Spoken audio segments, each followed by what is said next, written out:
ავღანეთის პრეზიდენტი ჰამიდ კარზაი ყანდაარის პროვინციაში, როგორც ჩანს, ნატოს ანტითალიბანური ოპერაციისთვის ხალხის მხარდაჭერას ეძებს. ის თალიბთა მხარდამჭერ ავღანელებს აკრიტიკებს და ამბობს, რომ ისინი საკუთარ მიწაზე იბრძვიან და ხალხს კლავენ. ჩვენ არასოდეს ვილაპარაკებთ ტერორისტებთან, რომლებიც ბომბებს აფეთქებენ. მოსახლეობასთან შეხვედრა ვაშინგტონის მხრიდან გასული წლის არჩევნების გაყალბების შესახებ კარზაის მიმართ ბრალდებებს მოყვა. პოლიტიკოსები ასევე ამბობენ, რომ კარზაიმ შეხვედრა დასავლეთისთვის საჩვენებლად ჩაატარა. კარზაის ბოლოდროინდელი გამონათქვამების შესახებ ამერიკის სახელმწიფო დეპარტამენტი შეშფოთებას ვერ მალავდა. ამგვარმა კომენტარებმა შეიძლება საერთო მიზნისკენ მიმოვალ გზას დაგვაშოროს.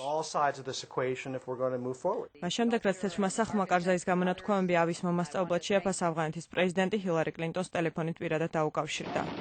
ანალიტიკოსების აზრით, ბოლო დროს კარზაის დაძაბული ურთიერთობა ამერიკის მიმართ ავღანეთში დამატებითი ჯარების შეყვანის შედეგია, რაც თალიბებთან აქტიური ბრძოლისთვის გაკეთდა. ქაბულში მოულოდნელი ვიზიტისას ბარაკ ობამამ ჰამიდ კარზაის ქვეყანაში კორუფციასთან ბრძოლისკენ მოუწოდა.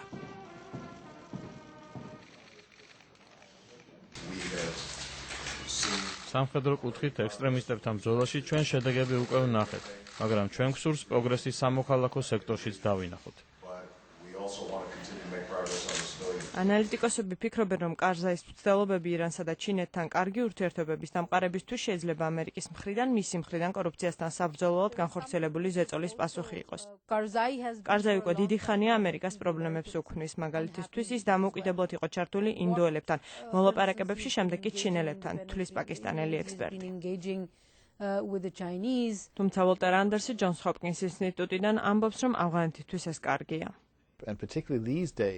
იმის ფონზე, რომ ახლო მომავალში ამერიკა ჯარების შემცირებას და შემდეგ საერთოდ გაყვანას აპირებს, კარგი დროა, რაც შეიძლება მეტ ქვეყანასთან აქტიური ურთიერთობის დასამყარებლად. სახელმწიფო მდივნის მოადგილე რობერტ ბლეიკი ამბობს, რომ კარზაის კონსულტაციები ირანთან გასაგებია, რადგან თეირანი თავის მხრივ შეწუხებულია ავღანეთის საზღვრიდან მის ტერიტორიაზე დიდი რაოდენობით ნარკოტიკების შესვლის გამო, რაც შეეხება ჩინეთს, მას სტაბილური ავღანეთის საკუთარ ეროვნული ინტერესებიდან გამომდინარე აინტერესებს, რადგან მისი დასავლეთ ნაწილი უმეტესად მუსლიმებით არის დასახლებული.